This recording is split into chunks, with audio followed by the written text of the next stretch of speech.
Welcome, everyone. Thanks for joining me. As most of you know, I'm retired Police Chief Lauren Culp. Today's show is going to be a preview of a series of upcoming shows that I'm working on right now. And as most of you know, before I entered the world of politics here in Washington State, I was a narcotics detective and a canine handler for several years. I've got a lot of stories that until now I've not talked about too much, but that's about to change. Over a span of more than a decade, I did a lot of investigations, made a lot of arrests, and along the way, helped a lot of people turn their lives around. During my career, I also had 2 Police K9s. My first canine was named Isco. He was a black German Shepherd certified by the state of Washington in narcotics detection. Isco and I worked together for several years. After Isco passed away unexpectedly, I got my second dog. His name was Canine Karma. Perfect name for police dog, right? Karma. And he would come around and bite people in the butt. Karma was a dual purpose canine. Not only was he a narcotics detection dog, he was also certified to work patrol with me. In this video series, which will be in multiple shows, I'm going to give you a glimpse into the world of police work, the training, investigations, the arrests, community involvement, high-speed chases, and an inside exclusive look into my police work and Police K9s in general. First of all, I want to thank my show's sponsor, Minuteman Coffee from right here in Washington State. Minuteman Coffee is coffee that I drink every single day. It is my freedom juice. So let's get to it.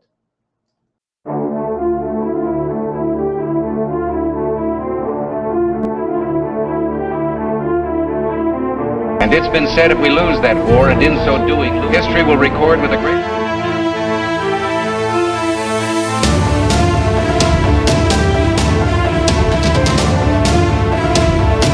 I will not violate my oath of office. We are free individual citizens. We are Americans.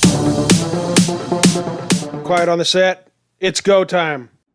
This is the first video in a series of police-related videos I'm going to do to help shed some light on police work for the public, for agencies, and officers. Anyone interested in a behind-the-scenes look into police work, including man's best friend, who helps our community heroes in law enforcement all the time. I'm going to actually talk to other canine officers, not just myself. I'll be talking about some of their canine-related cases, from the initial call to the deployment and the canine that they used. And, canines can be used for a lot of things. They can be used to search a building or track and apprehend a violent suspect. You're going to hear from the officers themselves, how they were feeling, what the suspect did, and what the end result was, what they went through to get to the end result. You will not believe some of these stories, but they are all true. Calls that I went on with my dogs and calls that other officers went on with theirs. So be sure to subscribe to my page on YouTube, Chief Lauren Culp. And then after you subscribe to my channel, click on the bell to make sure that you're getting notifications when I post new videos, because I'm going to be posting quite a few new videos. You don't want to miss them. Watch them with your friends or your family. I guarantee that you are going to be very surprised at things that happen in this state, and especially in small towns. It's going to be a look into the world of police and police canines that most people don't get to see unless you're a criminal. And, one thing I learned being a canine handler for several years is that dogs have an innate ability. I guess it's something hereditary, right? Dogs have been a human companion since close to the beginning of time. They're loyal. They're loving.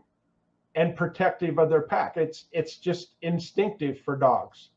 I mean, think about wolves, which are just big, wild dogs. They run in packs, they hunt in packs, and they protect the pack. Domestic dogs, no matter what breed man has created through selective breeding, all originated from wild canines. And our furry friends have that instinctive pack mentality. Even the smallest of breeds inherently are protective of both their pack and their domain. I've seen some pretty small Chihuahuas that if they were a large-sized dogs, they would be absolutely great protective dogs. Their mindset is there, but they kind of lack in the size department that's needed to back up that bark. But speaking of bark, have you ever walked up or walked past a police canine vehicle and been startled by the police dog in the back? Usually it catches people off guard when they hear what sounds like the Tasmanian devil in the back seat, right? That happens many times with Isco, my narcotics dog. When somebody would walk up next to my vehicle to talk to me, Isco would be sitting in the back, silent, and he was all black. So with the shade of the back and the screen that was on the door, most people didn't even know he was there, but he was right up against that screen. He was watching them, and he would sit silent, watching, but not making a sound until all of a sudden when the person turned away to walk from my truck, he would let out the most vicious sounding loud bark and growl. It caught everybody off guard, and it scared the pudding out of most people. It's just unexpected, but it was loud. It was vicious sounding. It was funny. And I can tell you that these dogs know how to protect their domain and their handler, especially dogs that are trained for patrol work. Most of them, though, when they get home and they're off duty, they act just like your family dog. Isco and Karma both loved to lay on the couch and just lounge around and sleep when we were off duty. They were just, most of the time, they were like a house dog. Isco was more like a house dog. Karma was a little more crazy, I guess you'd say, high strung. So he, most of the time, when I wasn't right there with him, he stayed in the kennel. But Isco was just like a house dog. He had a bed right next to our bed and slept in the bedroom with us at night. Very good dog, very protective. But in a dog's mind, you are the dog's pack. Your family is part of the dog's pack. And in every pack, there's one person that's in charge, one alpha. And I'll tell you that in your relationship with your dog, if you aren't the alpha, your dog is. Now, that can be good or bad, I guess, depending on how much control you want. Either way, there's going to be a pack leader. And that's just how it works with dogs. I'll be right back after this message from my sponsor. Don Amon here, president and founder of Minuteman Coffee. I want to welcome you to the coffee revolution. We may not be everybody's cup of tea, but we are the coffee for we the people. Come join this coffee revolution, see what all the hype is about, and help us restore the republic. Okay, so dogs have been used for well over a century in police work. They're reliable, they're dedicated to doing their job. Police dogs are used for all kinds of things. They're used for detecting drugs, detecting bombs, tracking criminals, or people that have got lost. They protect their handler, and they apprehend criminals or escape convicts. They can even be used to search buildings while the police officers are in a safe position.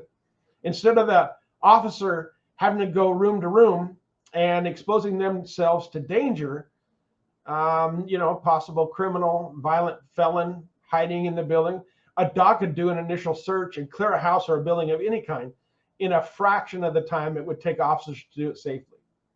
Before a canine is sent into the building to search for the suspect, the officer has to give a loud warning to anyone that might be hiding inside.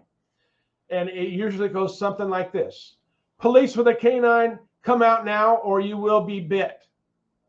If you ever hear a police officer say that, make sure that you loudly let them know you're in there, and then come out however they tell you to come out. Or the next thing that might be happening is Rover coming and taking a bite out of crime. It's not pleasant. Let me tell you, during training, both of my dogs bit me. Yes, believe it or not. Isco bit me once, and Karma bit me about 5 times. It's not fun. Karma was a bit hard-headed, and he thought he was the alpha in our relationship. And truthfully, at first he was. I wasn't even sure I wanted to be around the dog, let alone continue training with him. He bit me and bit hard. So, but you know, when he was in the zone and doing bite work, he had a one-track mind. And, but you know, after more than a few attitude adjustments, he came around to the fact that I was the one in charge, and he let me be in charge from then on. But it took about 5 times for him to get the message. So, you know, dogs are very useful for police work because, you know, canines' hearing and their sense of smell is far greater than that of humans. And they use, especially the sense of smell, to locate whatever it is that the dog is trained to locate, be it bodies, you know, cadaver dogs, or drugs, bombs, or criminals, whatever the dog is trained for. They use their senses to find it, and a huge one is their sense of smell. So there's news stories all the time of dogs protecting their owners, or another member of the family pack. You know, I remember when I was a kid, we had a dog that kept us, at least my youngest brother, out of the road one day. I remember seeing that when I was very young. You might have experienced something like that yourself with your family dog doing something to protect someone, whether it's you know, against a wild animal or whatever. If you have a story like that, I'd love to hear about it. So please leave a comment. Now, not all dogs are cut out to be police dogs, just like humans are not all cut out to do every specific job. So neither are dogs. It takes a dog with a high drive to make the cut into police work. And what do I mean by high drive? Well, they have to have an overwhelming urge to either play or chase prey. You've probably come into contact with either your own dog or somebody else's dog that no matter how many times you throw a ball for that dog, the dog brings it back for you to throw it again. They just won't quit. That's an example of a high drive dog. That high drive is definitely one of the things required before any training of a police dog can even begin. There's a whole list of things that are used to evaluate, you know, a dog for police work, and it all depends on what they'll be trained for. When I was in the narcotics canine school, the trainer told us about dogs that they were training to smell whale poop. Not joking. The dog would ride on the bow of a boat out in the ocean, and it was trained to smell whale poop, so they could tell if there were certain kind of whales in the area. Sounds bizarre, but that's the truth. In the state of Washington, canine handler and their dog has to go through 6 weeks of school in order to be certified as a narcotics canine team. For a patrol dog team, the state requires a 10-week long school. And so if you have a dual purpose dog like I had with Karma, that's a total of 16 weeks of training with a certified trainer. Now, that is a lot of training, I can tell you, and a lot of time away from home. And it doesn't end there. You know, once you've taken the required hours in official training and passed the test, got certified, there is ongoing training every single month, every single week that you have to do to keep current and keep your dog fresh and doing the job they're supposed to do. So it's an ongoing thing. It's a very rewarding experience to be a canine handler of a police dog. And it was my honor to have done it for several years before I retired. Canine teams not only handle the criminal part of police work, but also the community outreach. Canine officers and their dogs do public demonstrations. They go into schools, talk to the youngsters and high school kids, and do demonstrations of what their dogs can do, whether that's detection or apprehension. Some dogs like to be around kids and the public, and some don't. Canine Isco loved to show off to the kids in the schools, and he liked to be petted by the kids, but Canine Karma didn't like kids at all. And he didn't like most people coming around close to him unless he knew you. So, they always say dogs are a good judge of character too, right? There were some people that Karma just took a liking to. Mostly it was women. It was kind of weird, but I didn't take him out to where the kids could pet him. I took him out where they could see him, but the kids couldn't touch him. So that's kind of a taste of what's coming up in future shows, you guys. I'm going to cover in more detail the costs in both time and money and an agency getting a canine program, how we did it in a small town with no budget, and how we afforded to do all of the training that goes along with it. I'm also going to talk about specific cases and investigations that I was involved in, both with my canines and without. I'll also be doing some videos on why cops do certain things, questions they might ask, and how you can make interactions with the police, even at a traffic stop, go better for you and the police in upcoming videos. So I want to again thank my sponsor of this show, Minutemen Coffee from Yakima, Washington. Support Minutemen. Get your coffee from Minutemen Coffee. It is the best there is. Without their help, it wouldn't be possible to have this show, you guys. Please support them as much as you can. And also, please support my show by going to YouTube and subscribing to my channel, Chief Lauren Culp, and hit the bell so you get notified when I release upcoming videos.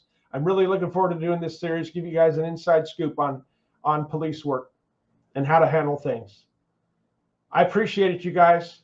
Until next time, I will see you soon. Take care. God bless and good night.